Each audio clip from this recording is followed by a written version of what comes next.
Le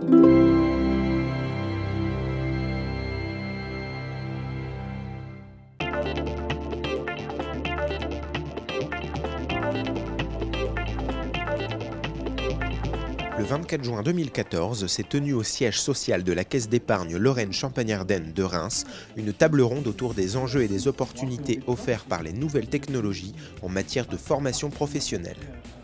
Organisée par la Fédération de la formation professionnelle de la Champagne-Ardenne, cette table ronde a eu pour but premier de faire le point sur ce qui sera le métier de formateur de demain. Lors de cette table ronde, nous avons souhaité réunir des professionnels et des chercheurs, étant donné que en ce moment, dans le monde de la formation professionnelle, les outils numériques révolutionnent complètement la formation. On voit beaucoup de colloques avec des professionnels ou avec des universitaires, mais jamais les deux réunis.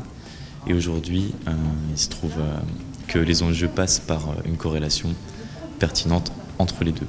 Le public, d'horizons divers, est venu rencontrer des visionnaires, des décideurs et des chercheurs pour comprendre comment les organismes de formation doivent intégrer les nombreux outils qui arrivent sur le marché à leur dispositif de formation. Il y a un mot qui n'a pas été employé, c'est que la révolution digitale, c'est aussi une révolution générationnelle. J'aime pas beaucoup cette approche, mais il y a quand même une génération Y qu'on ne peut plus faire entrer sur des modalités du e-learning 1.0 ou du présentiel 1.0. Il y a aussi des quadras quinquas et au-dessus qui sont très digitaux. Et enfin, mais venant d'où je viens, après 15 ans dans les télécoms et 3 ans avec un président, Eric Schmidt de Google, qui disait « mobile au centre », c'est tout repenser par rapport au mobile au centre. Donc ça reste un mystère. On est tous très mobiles au centre dans nos vies quotidiennes et les entreprises ont beaucoup de mal à imaginer, à transformer leur vision et leur vision de l'expérience utilisateur à partir du mobile. Neoma Business School était représentée par Marie-Laure Massuet, responsable du Teaching and Learning Center. Je pense que ces outils-là nous permettent de rendre cette formation désirable. Pour qu'elle soit désirable, il y a effectivement, comme vous le disiez très justement, le fait qu'elle soit personnalisée.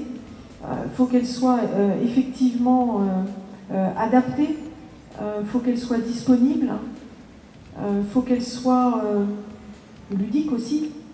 Il faut qu'elle soit de plus en plus coopérative. Et puis il faut qu'elle soit expérientielle, c'est-à-dire qu'il faut qu'elle puisse donner lieu à la mise en pratique tout de suite.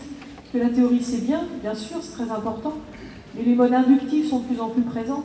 Et on ne peut pas passer trop de temps à faire de la théorie, il faut qu'assez rapidement ça puisse trouver corps dans les pratiques au quotidien, et spécifiquement les formations professionnelles. Cette matinée de rencontre s'est close par un moment de convivialité où le public a pu approfondir les échanges avec les intervenants.